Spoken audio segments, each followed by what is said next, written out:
Howdy.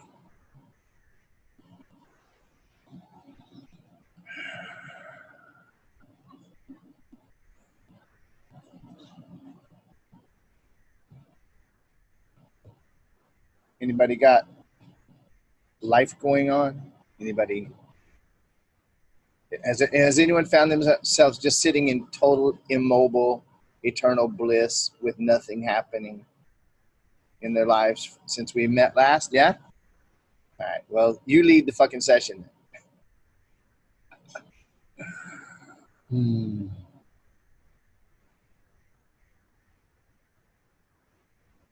Anybody finding themselves breathing more in the way that I show? Anybody find themselves practicing any of this stuff?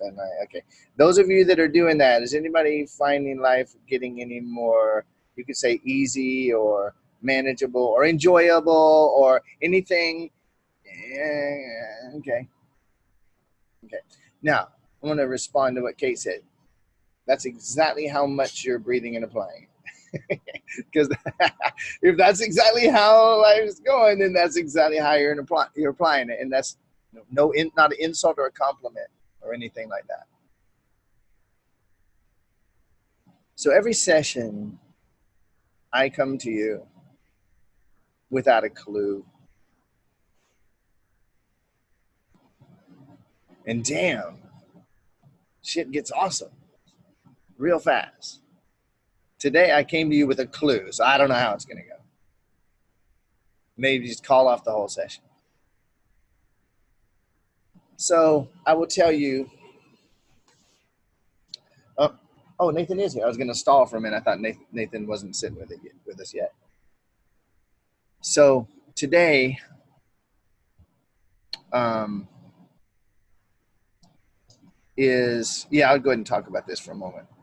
Today is the last day that I'm going to see these boys for a little while, my sons. Their mom has decided to move to Utah and become a Mormon, and she's just taking them off the island. Yeah, I'm really surprised by the whole thing. And now, don't stop breathing. I'm breathing. If I can breathe through that shit, ain't no reason for you to go. Those of you that know me, that are close to me and have been around me and the kids, you know much more than some of the others do. So I have been the last couple days, the last several days, I have had so much emotion coming up, and I have always, over the years since I started doing this, I've chosen to always be transparent and talk about how I'm living this, okay? The things that are going on in my life, how I apply what I'm teaching or sharing or reflecting, whatever you want to call it. And I'm just going to be like really, really open, transparent about that. And then I'm going to go into what today's session is really about, which was largely inspired and motivated by what's going on with me, because that's kind of how life works. If I were you, Marilyn, if I were you, Denise, if I were you, Lauren, if I were you, if I didn't say your name, I'm talking to you. And if I did say your name, guess who I'm talking to? If I were you and I were in that Brian guy's weird, inexplicable program thing that he does on that internet, one of the things I would be super, super, super curious about is, does he live that shit? Does he live that? I've talked about this in the last couple sessions, a smidgen here and there. Does he really? Now, during all my years of being a self-help, I'm with you, Rich. I know there's a couple people that are going to say the fucker lives it. I spent a lot of time with him. He lives it. And he's human. So during my decades of self-help journey, every time I found anybody that I thought, wow, they looks like they might have the truth. Let me start a little bit lower level than this at the very beginning.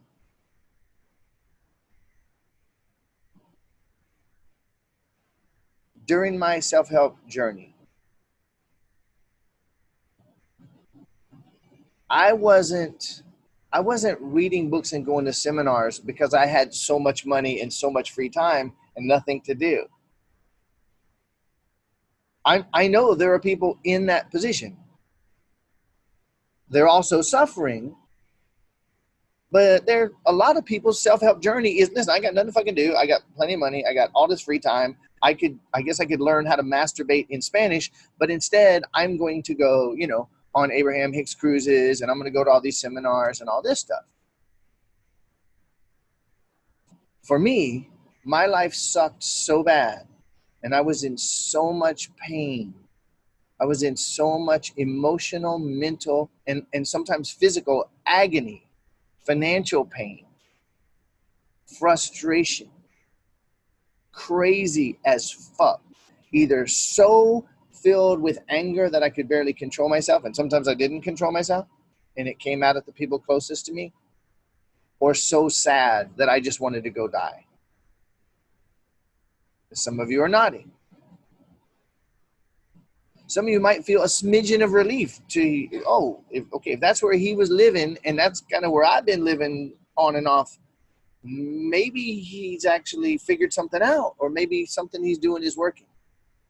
And so for me, when I found out that self-help existed, there were people that supposedly had their shit together. Because, see, I don't know about you, but I lived in a family of psychopaths. Okay? Crazy fucks that had not worked out their emotional shit at all. They were working it out at each other and at me. And I thought as a child, probably like you did, I looked up at those crazy fucks and this miserable home, and I thought, I'm never getting out of here. Now, a couple of you nodded, a couple of you waiting for the good shit, and somebody like, I know he's on the way to something. No, but every word I say is the point. Every word I'm saying is the point. So I want you to really be checking in and see how much you do relate to this.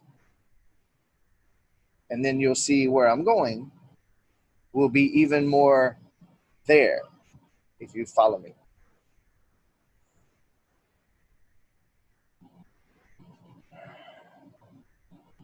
So my life was such hell. And as a child, I thought what every child thinks. This is how it is. This is how it's going to be. Have you ever tried to explain next month to a 4-year-old, 3-year-old, 2-year-old? But can I have it now? Because everything is now to a child, and the future is now to a child. This hell that I'm in, 3 years old, with these crazy people yelling at each other, and the fury and the anger and the pain that I'm going through, this is how it is. This is how it's going to be. A child sees no escape from what they're in unless you consistently teach and help that. And even that, there's a level of understanding that most kids have when it comes to time, being that it doesn't fucking exist. All right.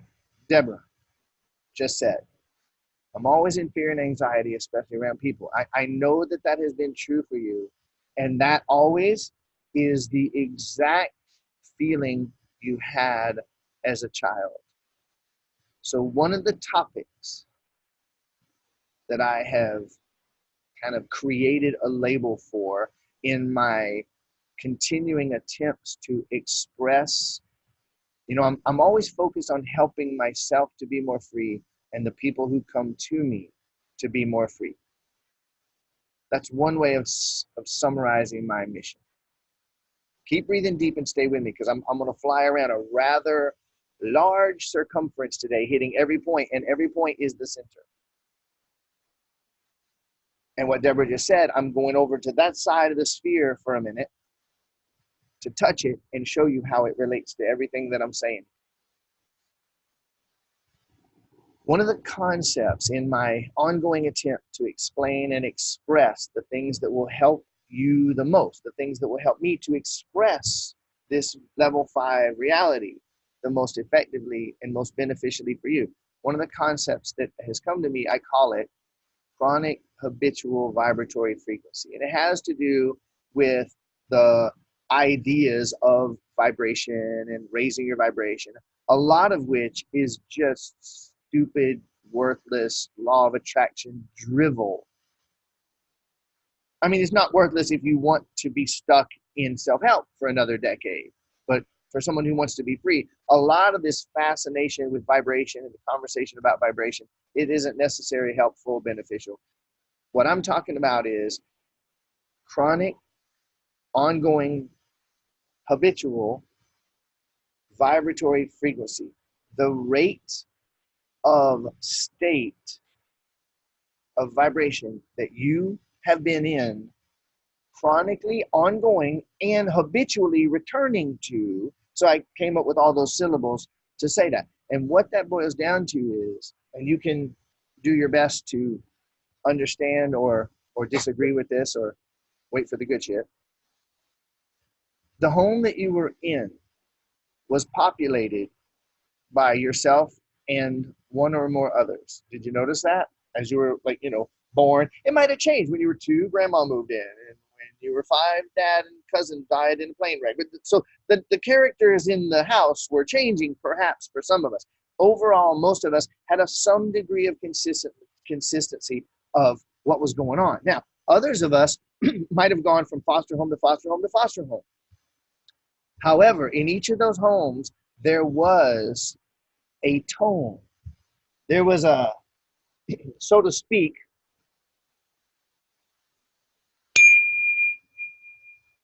there was something humming in that house.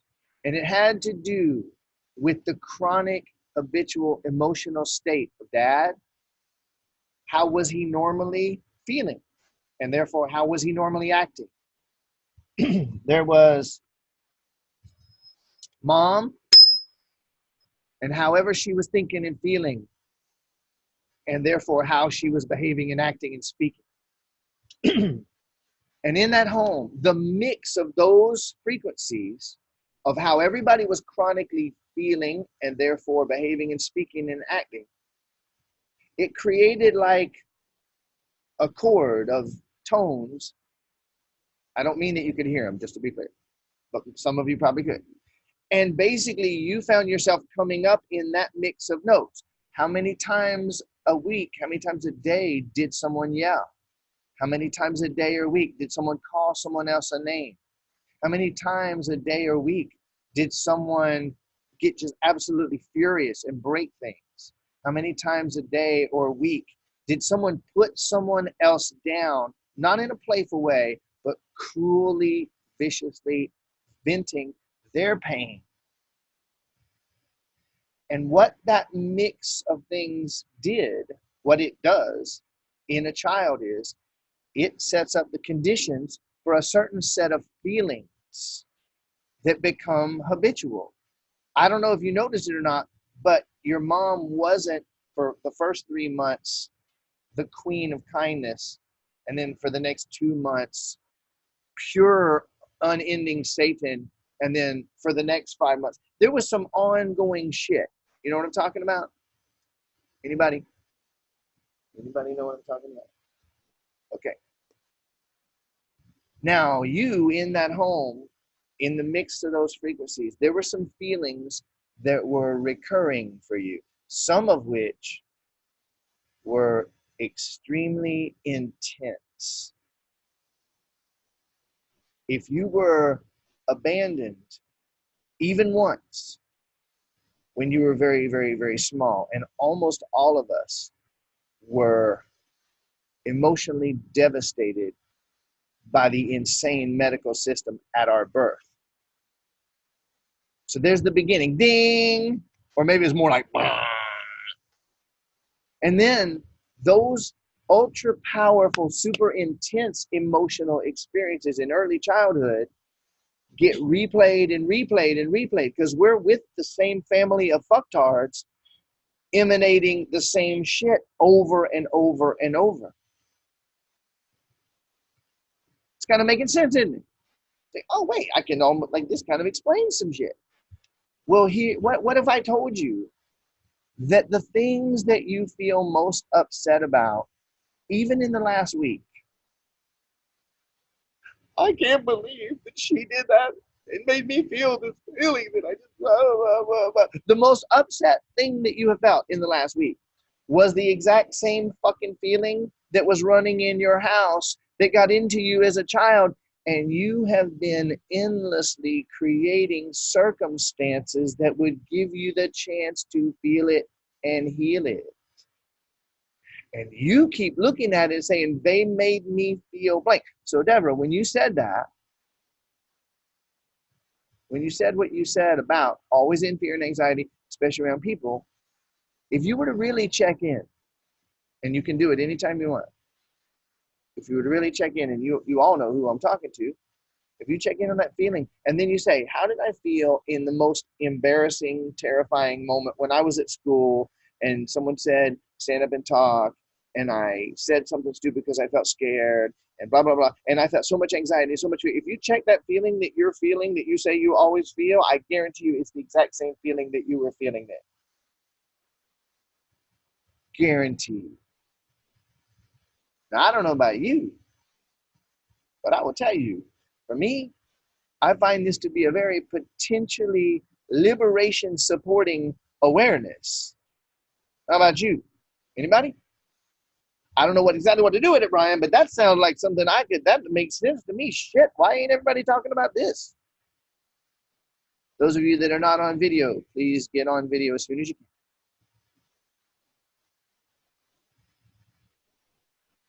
So what I see on the faces I've watched over the last week, I see this as being at least potentially or the beginnings of helpful, yeah?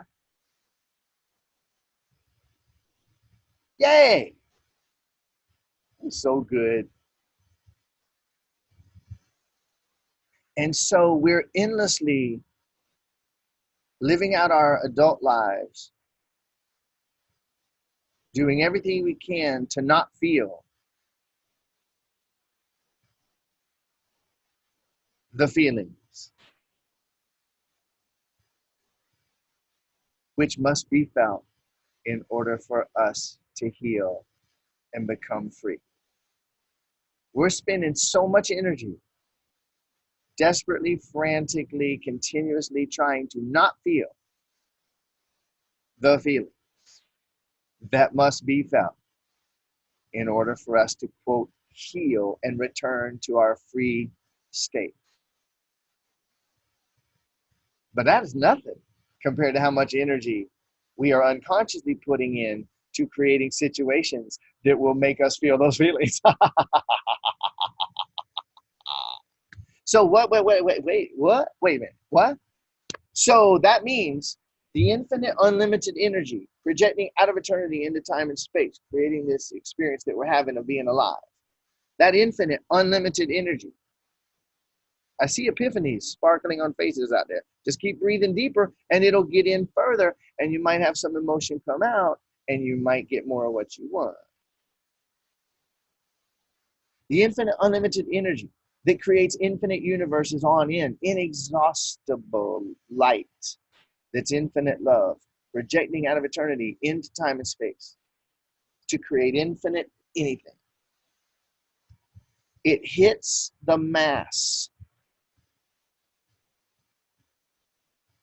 of our chronic habitual vibratory frequency and all of the emotions and all the thoughts and all the conclusions that we reach that are tied up with all that emotion. And endlessly, automatically creates more and more and more of the situations and circumstances again and again and again that will bring those feelings up to be felt. And we take the remaining energy that we have left and try to not feel it.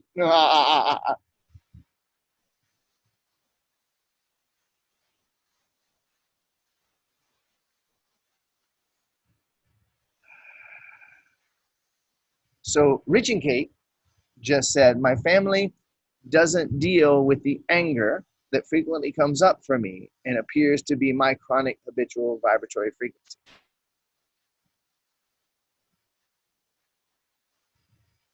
Your family really can't deal with it. Only you can. And what would happen? What would happen if, if I said this next couple sentences, we just end the session? I'm not going to, but what if I did? What if we stopped it right here? What if you set yourself a reminder to go off 3 times a day for you that just simply said, oh yeah, duh. My chronic habitual vibratory frequency is the sum of all of the emotions that I felt most intensely as a child, anger, sadness, and fear. Ever since then, I've been confusing them with thoughts like betrayal, abandonment, regret, guilt, shame, all these mental interpretations and judgments. And therefore, I've been blind to them because I keep thinking there's something else. I keep also blaming and accusing the other people and circumstances around me for causing those feelings, but actually they never were and they never could. If those feelings weren't in me, I couldn't be feeling them when these events occur. Someone else could easily have the same experience as me and not feel what I felt. So my argument that this experience is making me feel this is obviously false. And I am going to meet my feelings more often now with breath and curiosity about how is this for me and how could this be for me. If that was all you did,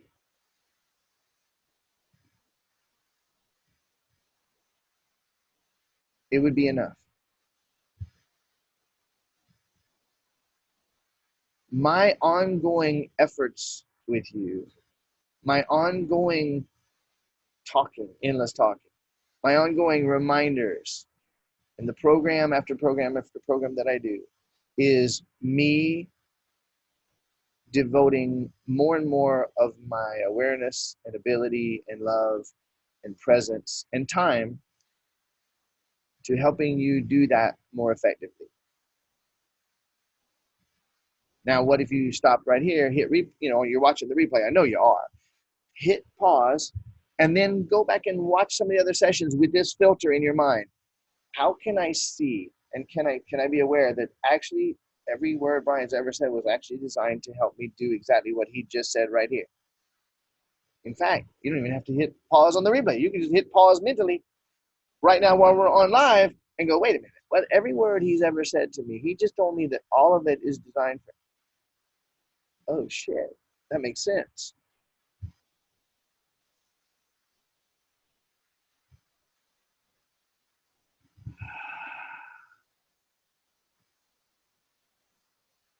So one of the things that I'm focused on with my kids is everything I can possibly ever do to help them to release the emotion when it comes up and not add it to this boiling pot of chronic habitual vibratory frequency of shit they're going to have to deal with later. That's one of the most intense focal points in my life.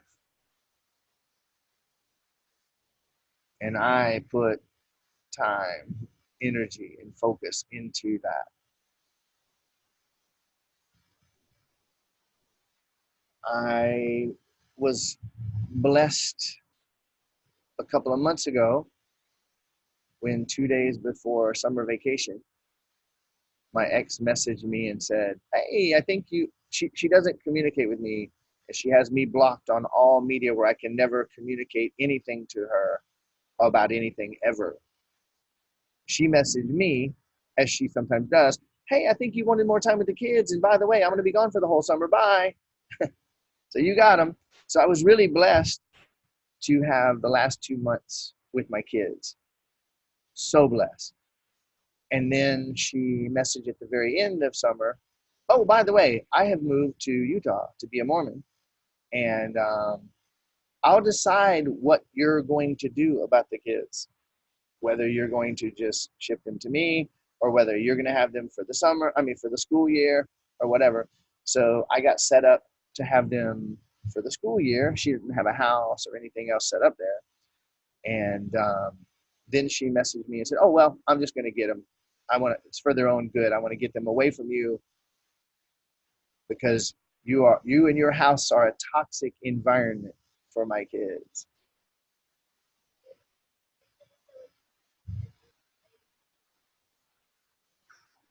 Audion 8 just said, even if it was toxic, it would be way better than hers. That's his clear expression about it.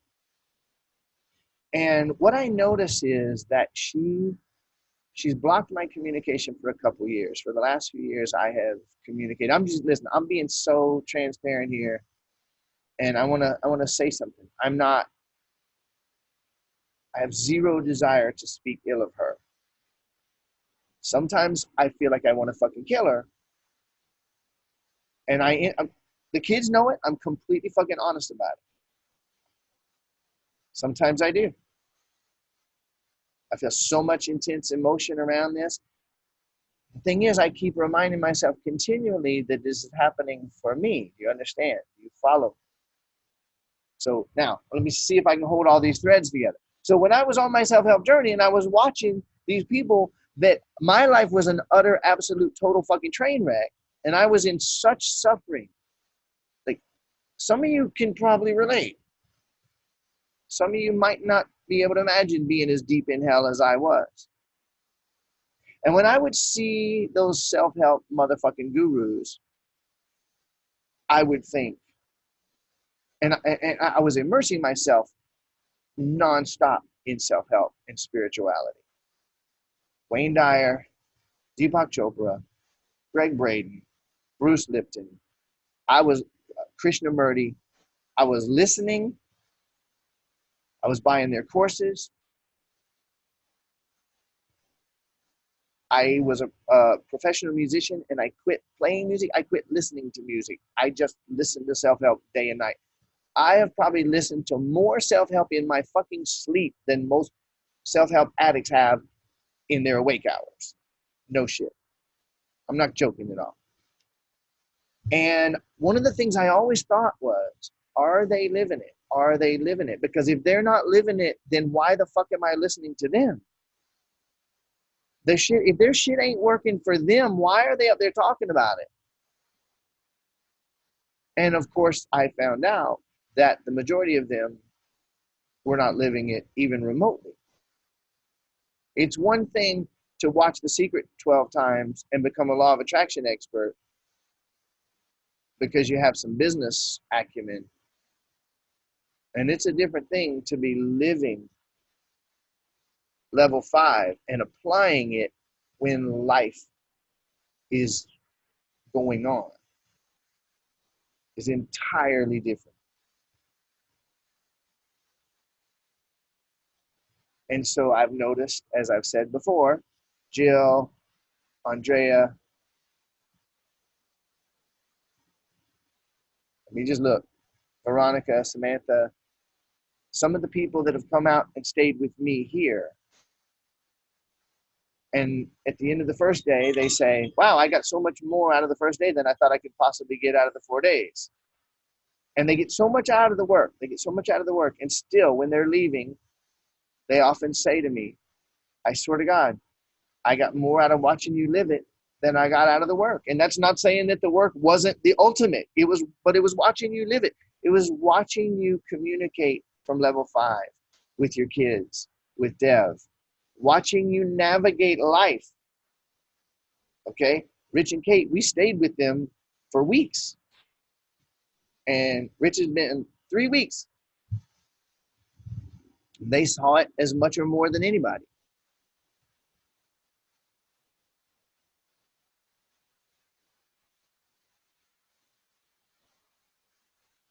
I ain't bragging. I'm being really specific about a very specific point here.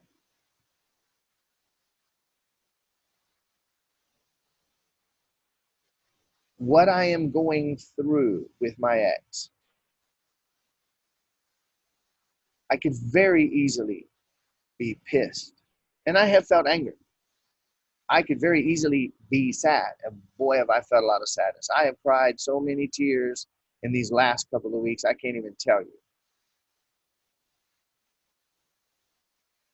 I felt fear, so many different things. She has told me plainly, explicitly. I asked her directly, watching her behavior over these last 8.5 years since we split up. So are you telling me, Joy, are you telling me that you will allow harm to come to the kids rather than have me be the one to tell you something that could protect them from the harm? Yes, that's what I'm saying. Okay, but Joy, wait, you're saying that if I knew that a missile was on the way to your house and it was aimed at your house, and I knew it for a fact and I could show you there was a missile on the way to your house and the kids were there, you would let them be obliterated by a bomb rather than hear me, because if I'm the one giving you the news. Yeah, that's right. That's what I'm saying.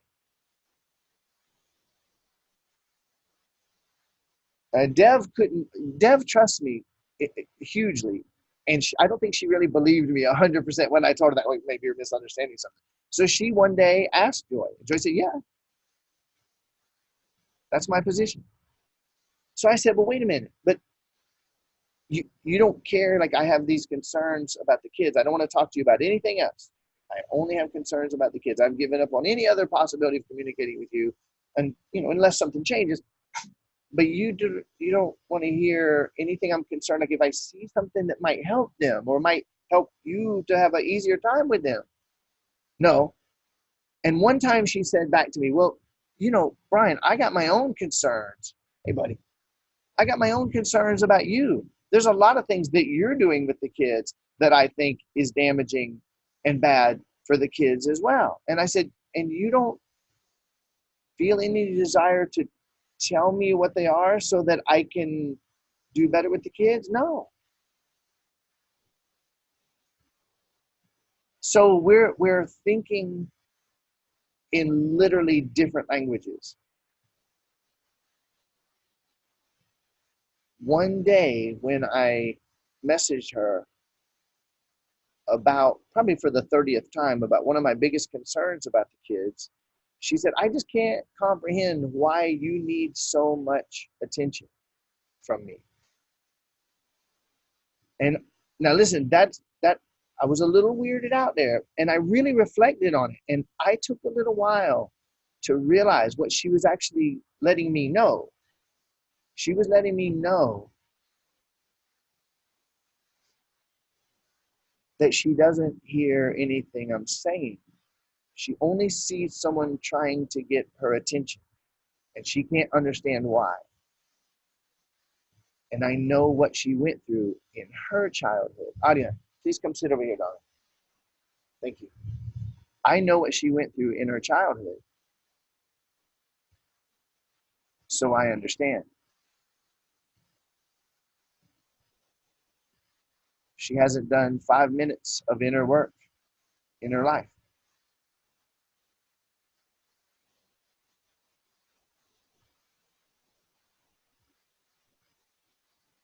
Now, is anybody in any way bothered, perturbed, or curious, or think I'm talking about myself too much in this session, or are you actually nobody's thinking that at all? I'm just checking, because this ain't the Brian show. You will see.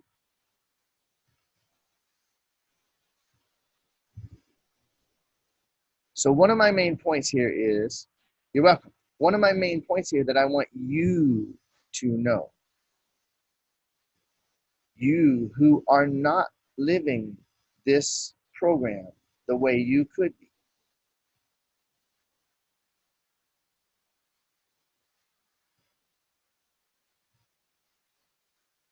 you who are still blaming events and blaming people and thinking something's going to change,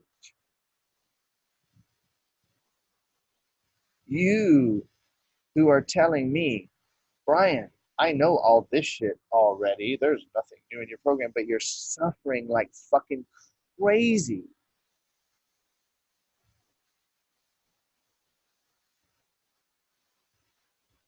You ain't applying. And I'm here to help you apply it. And one of the ways that I'm here to help you apply it is by fucking doing it myself. So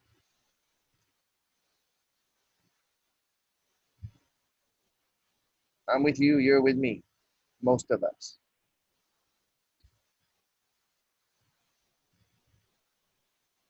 Now, I'm holding a lot of threads coming back to the center of this.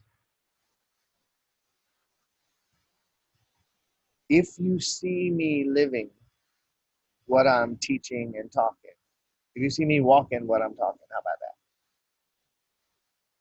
Maybe you will allow that to help you to trust this information more and to perhaps be inspired to walk it a bit more yourself. So one of the things that I've noticed, because I'm paying attention, I'm asking, how is this for me? One of the things I'm noticing is, so she's blocked any possible communication from me. She's telling herself that I'm bad for the kids, that my environment is harmful to the kids.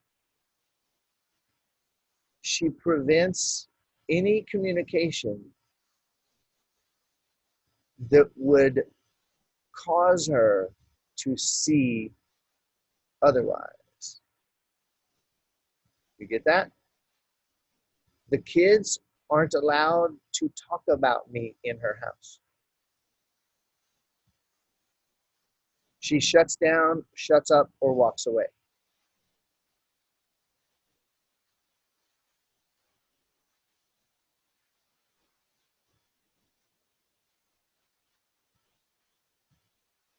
Now, the only reason someone would do that is if they're scared to fucking death of seeing something.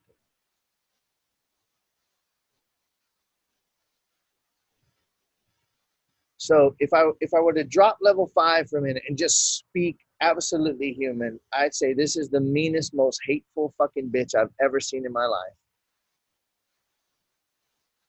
And not only that, but she's being so mean and cruel and vicious to me, and she's hurting me so fucking much and hurting my kids. Do you figure I might have that humanness in me to actually in moments feel that? Do you? Have you been feeling anything like that? That's why I'm telling you the fucking story. Okay. So what I keep doing is I keep saying, how is this for me? And how is this me? Because check this out. Joy is inside of me. She's a cell in my body telling me something. I must have some feelings still in there. Well, Brian, you've been doing this so long. If you still have those feelings, we're fucked. No, no, no, no, no, no, no, no, no, no. Listen, Andrea has been out to Hawaii. How many times now? How many times? Twice. She'll be back. She's had me. She came to the event in Michigan. She's had me at her place doing a couple days, and I'm going to be back there in a week or so doing more. I've talked about this many times. I've talked about Andrea. And here's the deal. Here's the deal with Andrea. She's one of the people that I've worked with the most. And one of the things I've discovered that I was unaware of, who the fuck would know this until the 10,000th oil change? For those who've been with me for a while, you know what I mean by that. Who would know that sometimes as she gets into more and more incredible life, more and more joyful life, more and more incredible life, sometimes even deeper, heavier, darker, more painful things can come up to come out. I've seen her go through some really ancient stuff. And I have a few people like this that I've done deeper, more work with. It's after you get some of the shit out and your life starts to work that you can actually feel safe enough and open up enough to let some of that stuff come up and out. How many women in the last 1,000 years have been burned at the stake or stoned because of their femininity, and it got labeled as witchcraft or anything else? That's going on inside of me. That's going on inside of you, baby. Torture, wars, things that none of us want to look at. And guess what? As long as we don't want to look at them,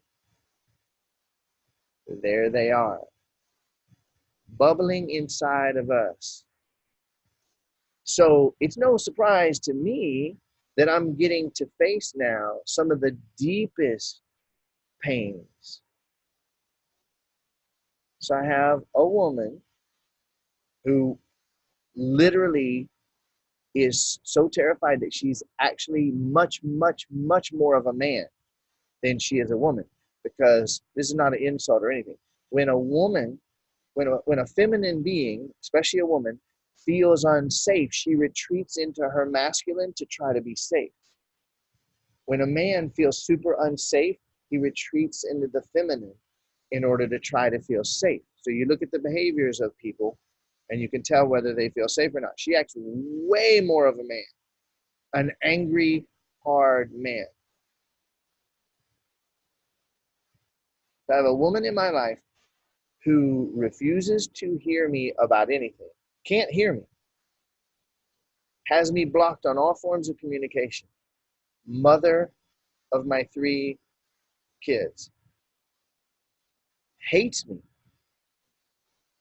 talks shit about me to other people, utterly false, but in her perception true, and is now taking my kids into Mormon land.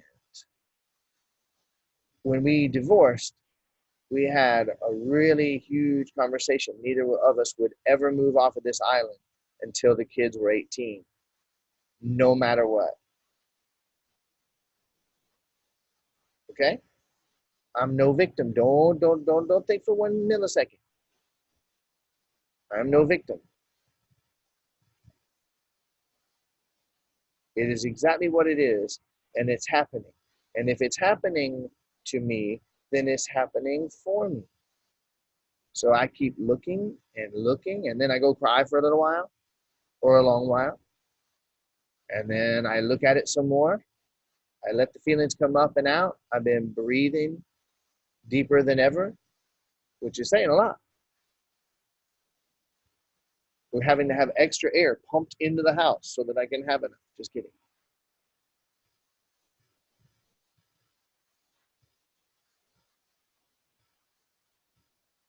So, what kind of chronic habitual vibratory frequency stuff might be going on in me? Well, let's see. When I was little, I couldn't ever talk back to my dad.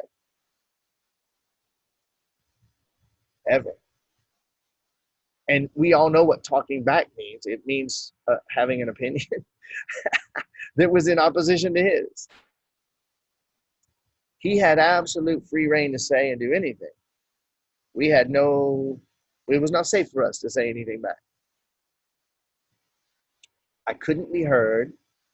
My emotions didn't matter. And I guarantee you on more than one occasion, I probably had something taken from me that really mattered to me.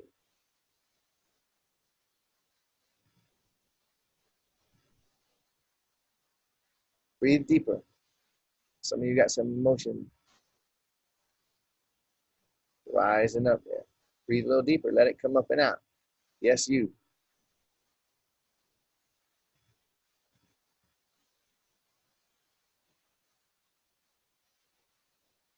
Here I was, little, powerless, desperately wanting something, things that were important to me, and it was taken away from me, and there was not a fucking thing I could do about it. Sounds familiar.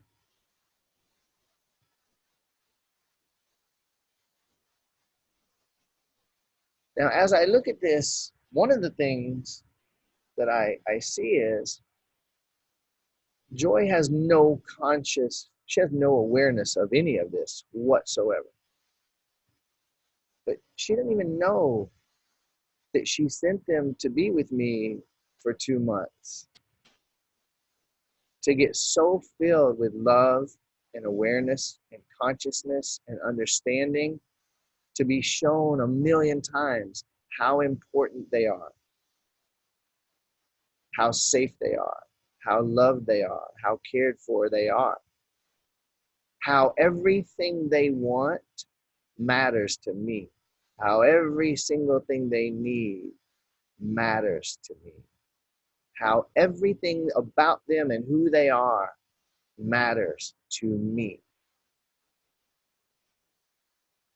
Now, I didn't do that to be the opposite of her. However, basically everything that she says and does shows them that she doesn't care what they want. She doesn't care what they feel. She isn't concerned about their needs. She's concerned about looking like a good mother on Facebook.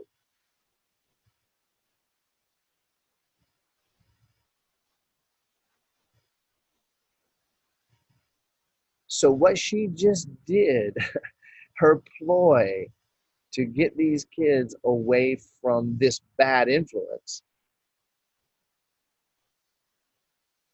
she just sent them to me for 2 months. My influence, these kids are going to go to her so full of love and so full of I matter and so full of not taking her fucking delusional bullshit.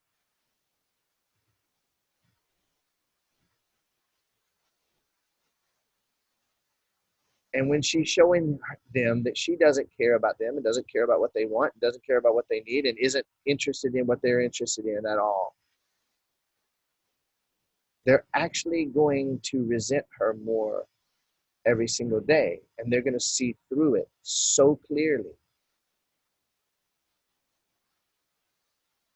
So what's happening is happening for me. And it's happening for them. And guess what?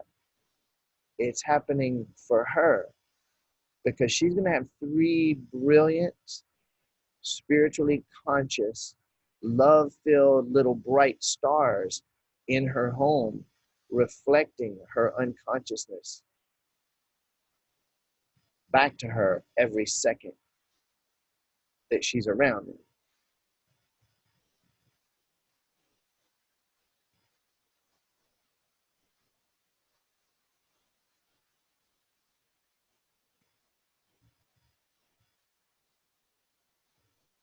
So let me sum this part up.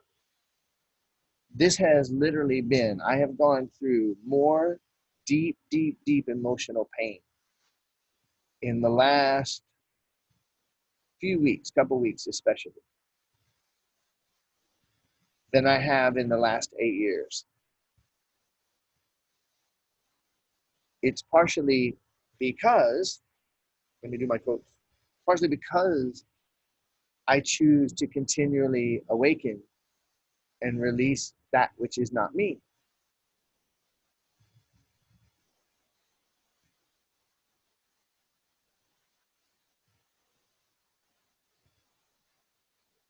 And I know that up until now, the way life has worked, and apparently I don't think anybody else has ever realized this. And I know that's a crazy thing to say. I'm not trying to be special here. I've been doing a lot of self-help. I've read a lot of books, and I ain't never heard anybody say anything like what I'm about to say that you've heard me talk about. Most of you've heard me talk about before.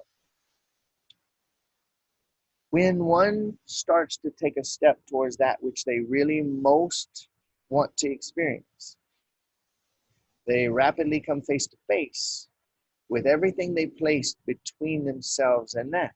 Because there can't be nothing between you and you except you. And if everything you could ever want to experience is already in you and you're not experiencing it, then you have to be keeping it away from yourself. Now, you might have a clue about how you're keeping it away from yourself a little bit more now. Because The infinite unlimited light of energy of perfection that creates infinite unlimited universes projects out of this eternal infinite possibilities into this illusion of time and space. And the first thing that it hits is the movie that I loaded into the projector, The Life of Brian. And right there at the beginning, right there pre-verbal, is the chronic habitual vibratory frequency of being in the womb with that woman, in that home with those people, and then birth in the medical system. All those early traumas which project out as all of the wars and all of the control systems that run the planet and the galaxy. You know, the Greys, the Illuminati, all of that stuff that we don't want to look at or think about or talk about. We hope it's not real, but we kind of suspect it probably is. What? Wait. What, Brian? I'm saying that in my observation and perception, all the horrors that you could imagine on this planet are the reflection and the projection of the traumas that we set up to happen first in this life, that we're convinced we're living separate from everything else.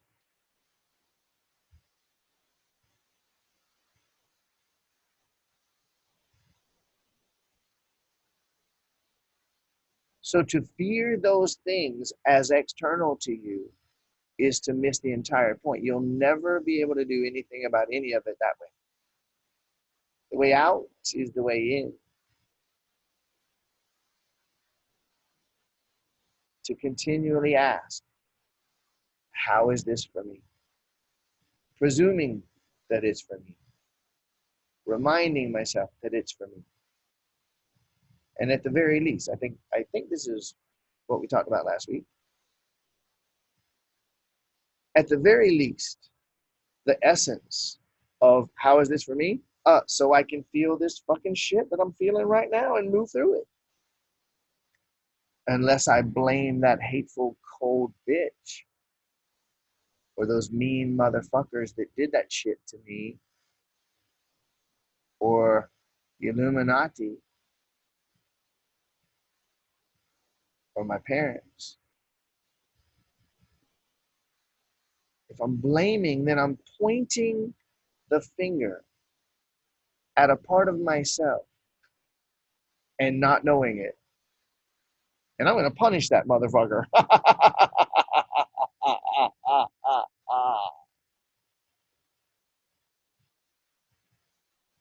Nope, I'm not anymore. How about you? You got anybody you really want to make pay? Be honest. Be honest. Sometimes, maybe. And if you do, what if you got curious to discover that that other is actually you and that you were aiming punishment at yourself? And you don't see the multi-billion step grapevine that it goes out and hits this and hits that, reflects off that, and that, and then comes back and bites you on the ass. You don't see all those pieces, so you go, why is this happening to me?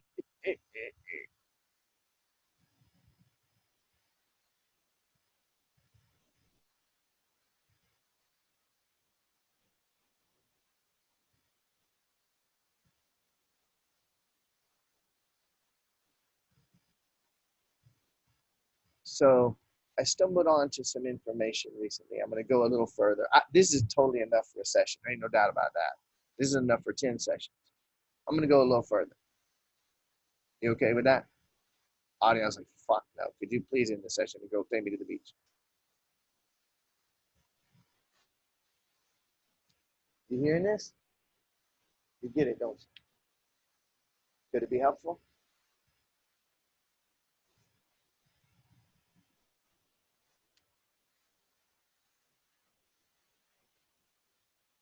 I stumbled onto some information. A couple people that I have conversations with, I've stumbled onto some galactic federation information.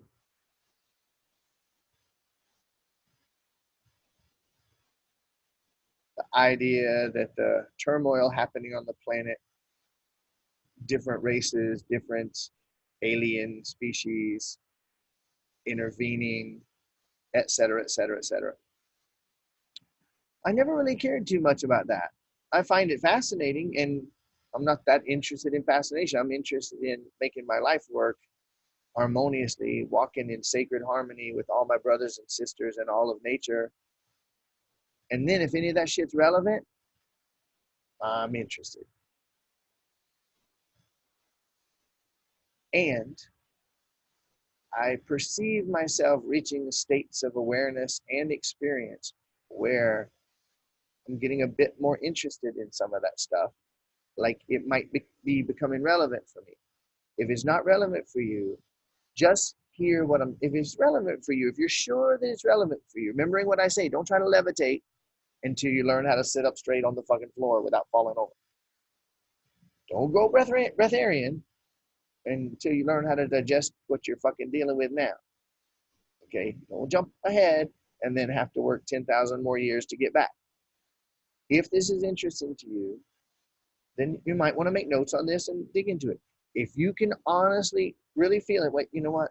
Okay, I get the point Brian's making. That was valuable, but I don't need to go look into that information right now and sidetrack myself. Please don't. All right. There's a guy named Thomas Williams who is a philosopher. I think he's actually maybe a lawyer too. Who he's got a group on Facebook called Truth, Honor, and Integrity, and he's got a podcast by that name. And a couple of wise people that I know nudged, talking about this and that. So I joined that group, and I ended up listening to a couple of programs, a 4-hour program, and I'm working my way now through another 3-hour. And one of them is a breakdown of the control systems on the planet. Who's actually doing what behind the scenes, okay? So there's, we look up and we all are pretty convinced that we have state, local, and federal governments, and that they actually have some degree of decision-making power. Almost everybody believes that. And what I find really funny is, like, I don't believe it for a millisecond. There's no truth in it whatsoever. Those people have zero decision-making power whatsoever on any topic. Every president is appointed and given exact words on what to do, knowing beyond the shadow of a doubt that they will be killed in a second if they don't comply. Blackmail and all kind of other fun shit. Don't get upset, just breathe deep. If you don't want to hear, listen, if this is what I'm going into right now, if this is information that you don't want to be aware of in the session right now or in the replay right now, you'll see that I'm actually still saying the same thing that I've been saying the whole time. Now on a macro scale. I started micro scale. Now I'm going macro scale. So the controllers who appoint presidents and who control the money, who created money as a means to control everybody, it's like, to look at that as a person who's not breathing and not present, kill me fucking now. To look at it breathing and present and really open and curious, oh, how is this for me? Is a whole different game. Just make sure you got some of your fundamental bases covered before you go down that rabbit hole again. So as I was listening to him speak about this yesterday, I had really some beautiful epiphanies and some applying this same thing, the way that I'm applying what I know with what's going on with my ex and my kids, applying it to the global situation.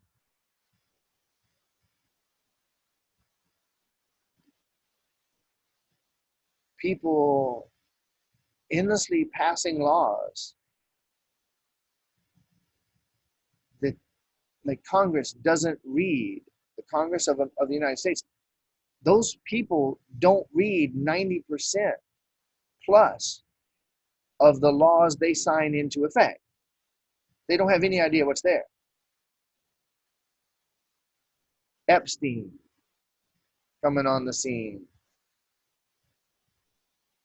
and all the things that are happening there, for those who are aware of that at all the school shootings that the governments carry out in order to distract people and create narratives. If you look at that without being present first, I'm repeating now. You look at that without being present first, kill me now, please. But if you do kill me now, please, you'll just have to deal with it later.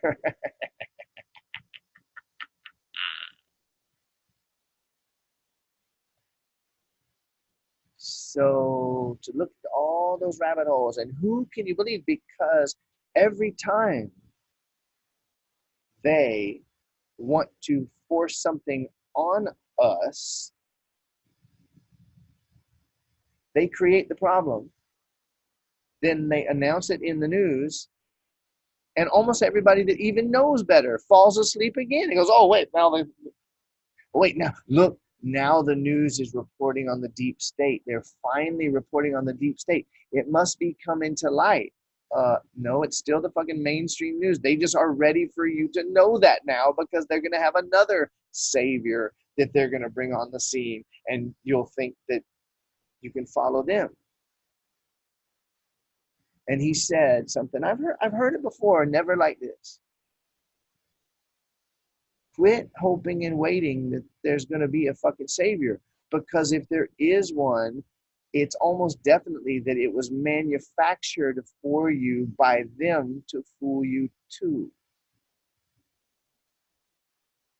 Now this takes be the change that you want to see to a whole new level, because will you actually really take one full look at what is going on that you want to change?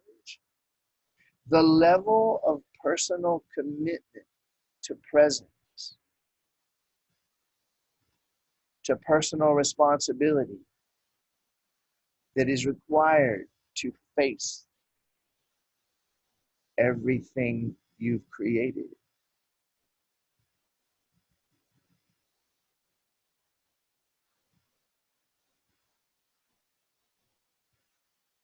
Now, isn't it kind of funny that we can look at those things and feel powerless in the face of it? Oh, it's so much bigger than me. What could one person do? Forgetting completely that you are the one doing it all. So what if you chose to be the change on such a level, and you chose to breathe on such a level consistently, deep, stable breath, that you were willing to face everything you ever placed between yourself and the life you want to live. So one level deeper now. I've said this so many times, and I truly don't know if anyone has ever heard me say it. I was completely blown away when I realized it myself, and I still am realizing it.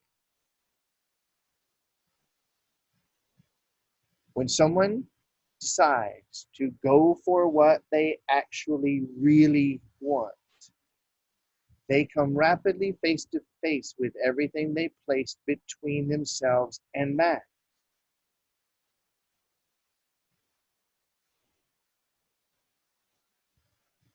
If I had 30 or 40 hours to elaborate on that, we would go down some very trippy, very cool, clarifying shit.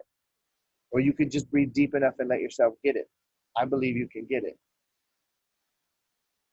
If the universe is my body, if I am the source of all, and all that arises is the reflection and the projection of what I think and believe that I know, the vast majority of which is hidden from me by me in my unconscious areas, much of which is tangled up with emotions from early childhood that I am desperately trying to not feel, then when there's something that I want to experience and I'm not experiencing it, I have to be keeping it away from myself through mechanisms of which I know not, because I'm hiding it from myself.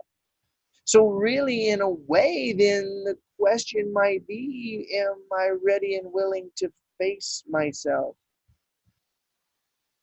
What if all of the nightmare that I see, all of it, is just, oh, a nightmare. What if it ain't so big and so scary? But I believe, and I did say but, I believe and I perceive and I experience that to face it, there's going to be for almost all of us some experience of it seeming to get bigger and bigger, and oh fuck, and we back off again and go back to the couch. I know there was something good on 7th tonight.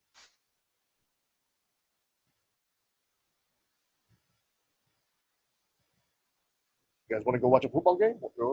Distract ourselves again?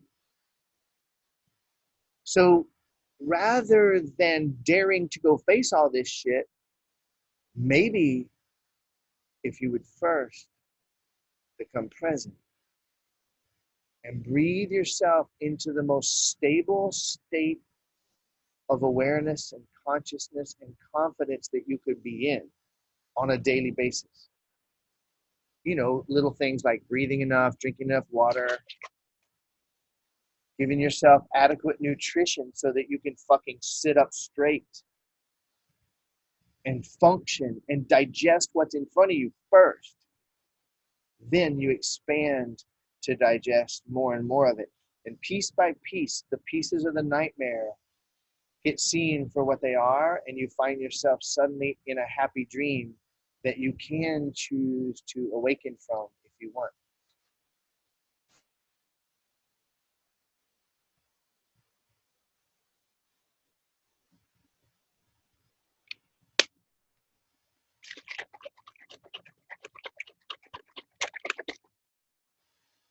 Does this give you any more reason to, I don't know, maybe start fucking breathing? Anybody? Anybody?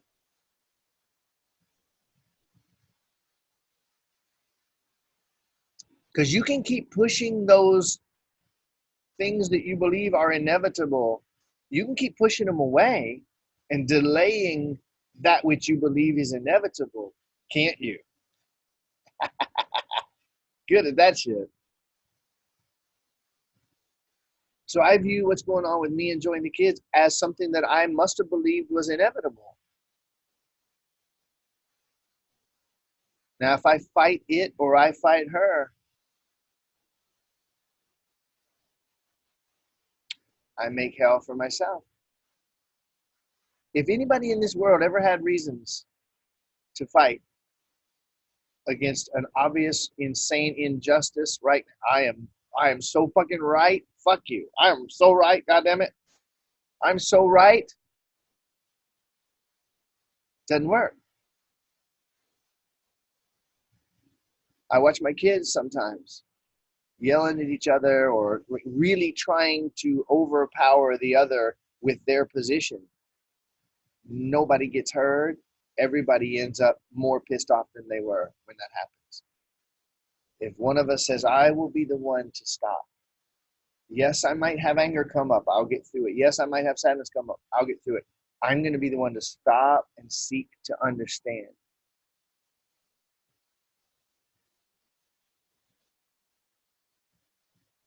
You can't do that when you're not breathing, baby.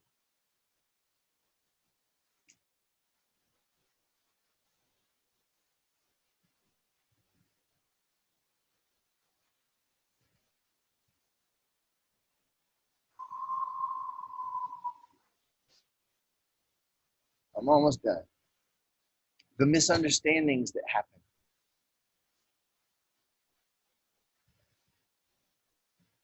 in our lives. Someone says something, and we take it to mean XYZ because when we were 3, someone said something like that and we got hurt. And we've been protecting and defending ourselves against it ever since. So now someone says something, we get all of our shit triggered, we immediately blame them. And one of the things most people do is they seek out the opinions of other people who will agree with them so that they can be right. No, why are some of you smiling at that?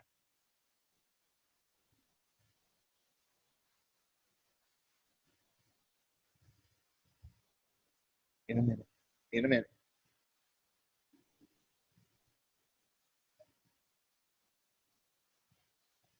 You ever do that? You ever look for people to side up with you on because you know you're right?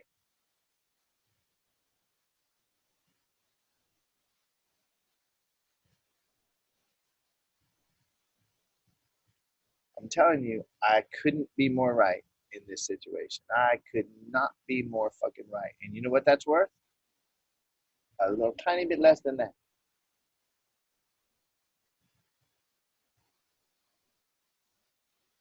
We're so programmed to look for external validation, external validity, external approval, external agreement, external strife when there isn't anything external.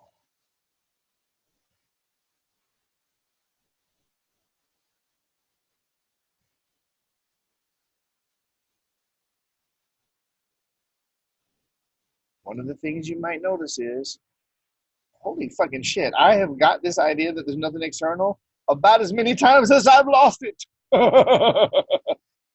You know what I mean?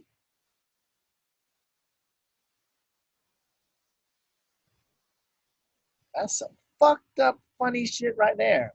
I've literally probably got it as many times as I've relost it. So what could we maybe do today if we were gonna do something? Like I certainly talked a lot today.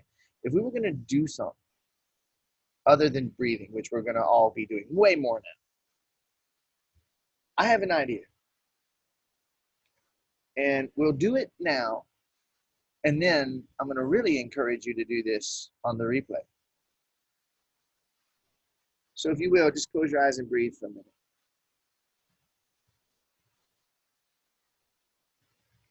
Close your eyes and breathe and let everything that I've said and every insight you've had, every emotion that you've felt today, let it come up.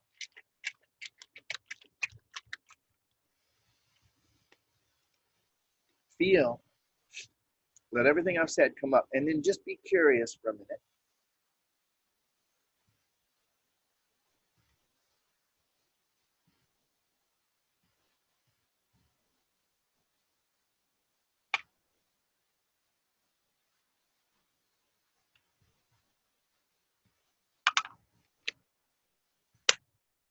You know, you can look at the bad and you can look at the scary, and can look at the horror, and you can look at the nightmares, and you can look at the terror, and you can look at it all.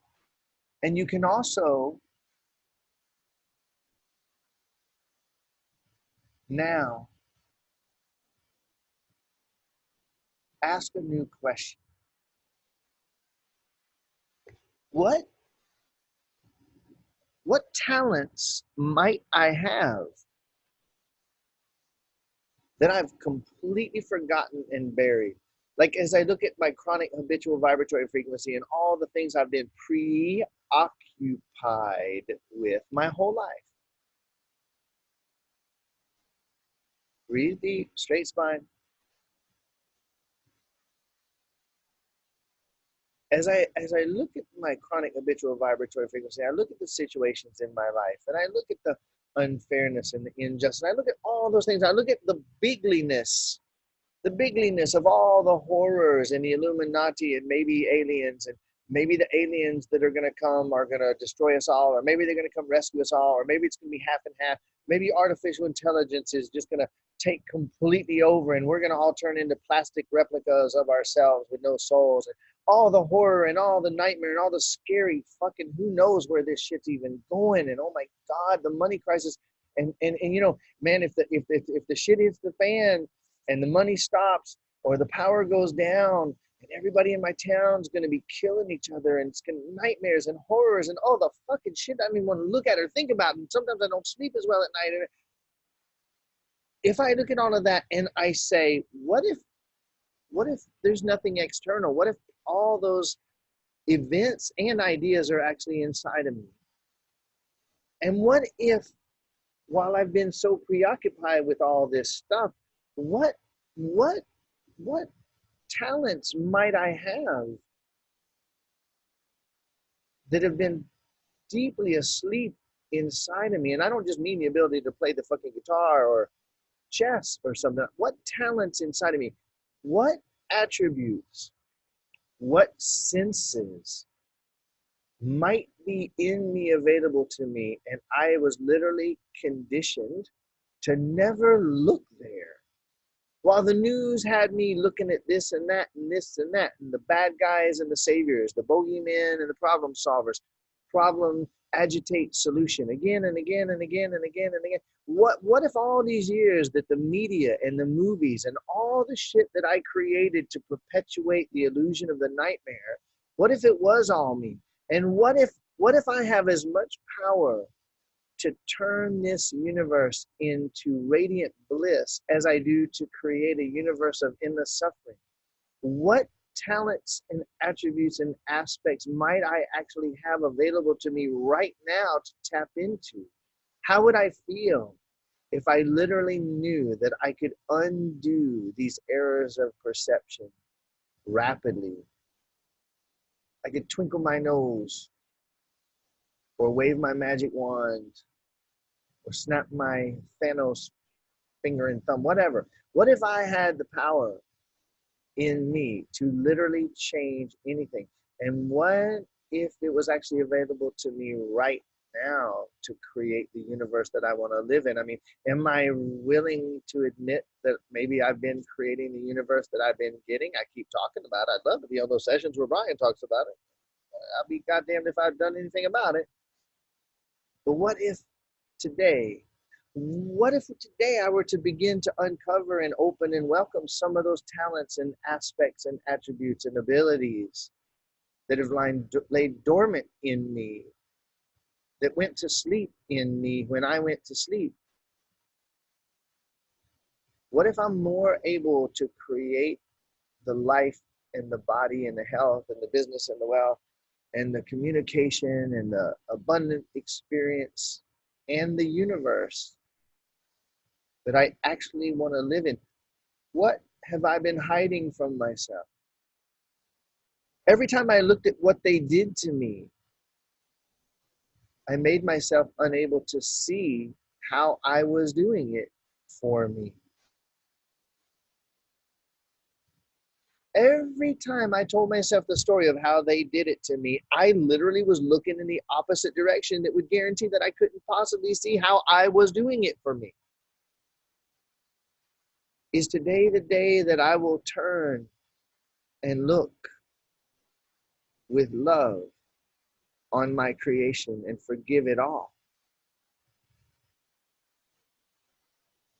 Why did I begin to learn the truth that love is all that is, everything else is an error of perception, and forgiveness is the way home? Why did I finally begin to allow that to actually move into all areas of life and understanding and existence? That phrase, love is all that is, everything else is a misperception, and forgiveness is the way home. Love is all that is. There isn't anything else. Anything else that I perceive to exist other than love is a misperception. It's an error of perception. And forgiveness is the way home. Forgiveness is where I return to my original state before believing that it happened.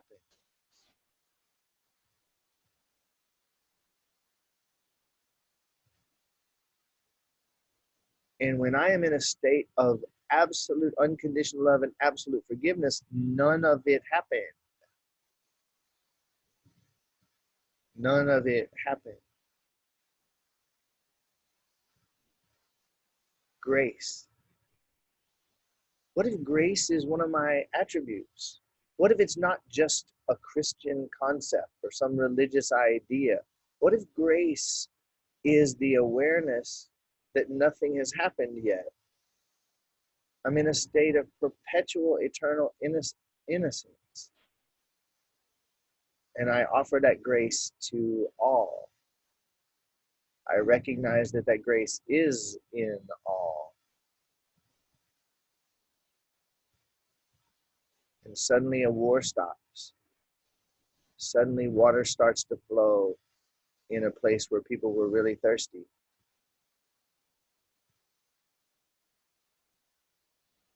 I take one deeper breath.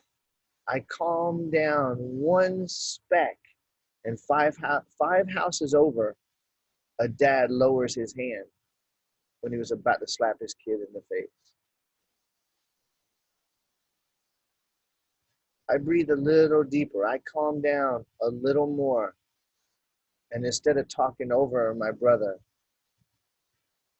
I pause and I hear what he has to say, and I realize he's me. And that I'm not going to live the love that I want to live if I'm overpowering him.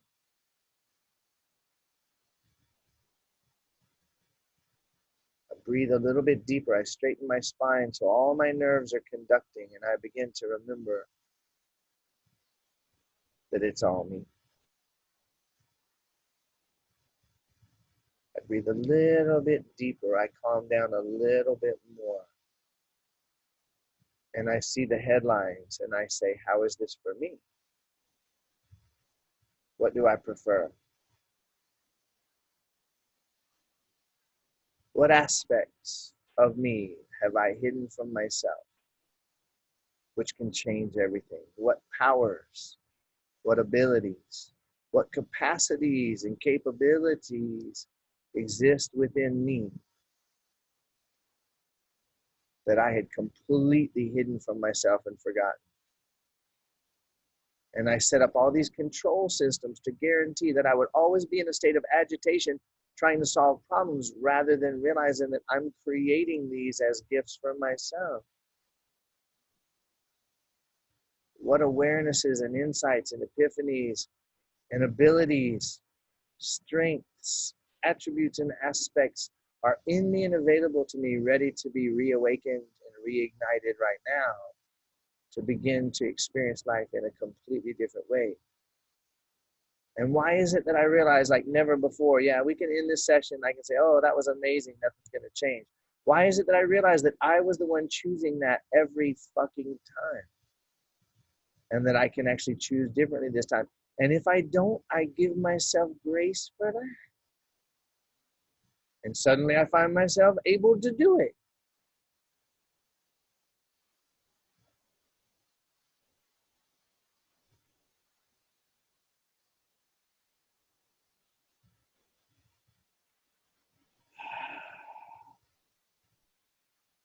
There's nothing wrong with you. There never was. There never can be. It's nonsense. Nonsense.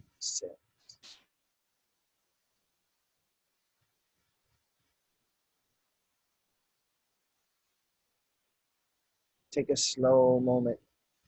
Gently open your eyes. Taking all those questions with you, knowing that they're still running unless you stop them, and you don't have to stop them.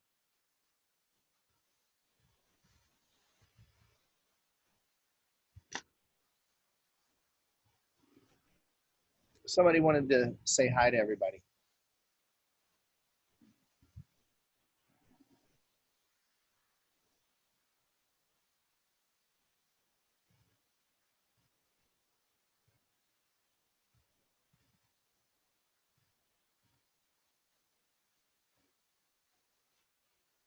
Rich is doing the pinky.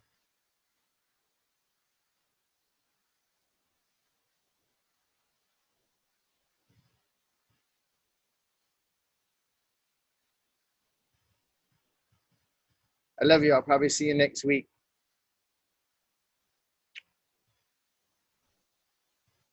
Aloha. Namaste.